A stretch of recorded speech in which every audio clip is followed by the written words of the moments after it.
and welcome back to the second half of the last day of the Cleraun Media Conference 2018. Up next, we have Catherine Devine and Rosanna Cooney in to talk to us about evolving formats in next generation storytelling. Sentence, and I'm just quoting that back to everybody else.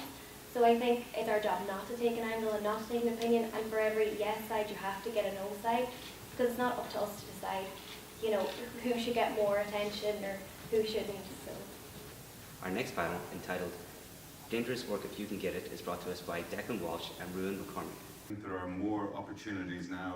You know, on the one hand, like you say, there was a whole period of retrenchment where foreign bureaus closed, and the future looked very grim for a foreign correspondent for a number of years. It was really being whittled down to a really small number of papers that were going to devote the resources to doing this. But the last 2 or 3 years in particular, you know, the papers that have the resources have expanded.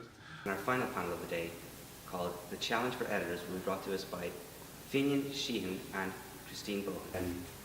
So do you stand by removing comment sections from your site, or on the other side do you worry about cycling under fire from comments producers?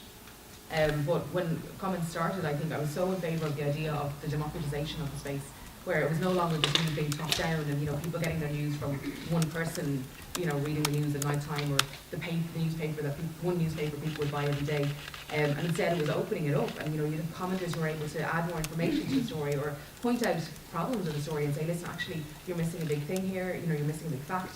And we, in the early days in particular, we found comments in some ways were so helpful and such an important part of what the journal was about in terms of flipping the top-down model of journalism.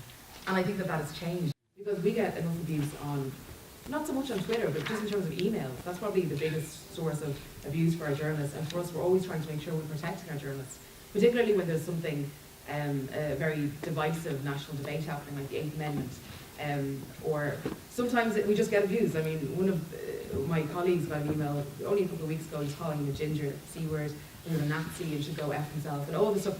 And he literally had just written an article that was the most benign article. I can't remember what the thing was, but I remember thinking, why are you getting abused for that? Not that it was in any way as if it was going to be deserved for another article, but I just thought, God, the cowardice of these people sending these things by email that they wouldn't tweet, that they wouldn't even put in comments.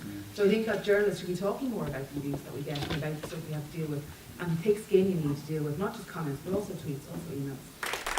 Cairo Bureau Chief for the New York Times, Declan Walsh, later went on to win the Cleraun Media Award for outstanding contributions to journalism.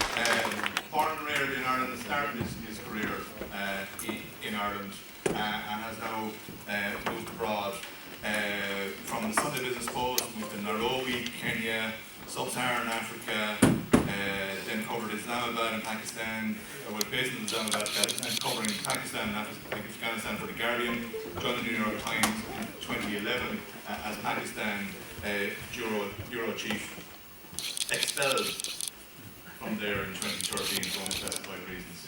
We've come to the end of the Cleraun Conference 2018. The winner of this year's award for outstanding achievements was Declan Walsh from the New York Times. This is Lorna Lawless for DCTV.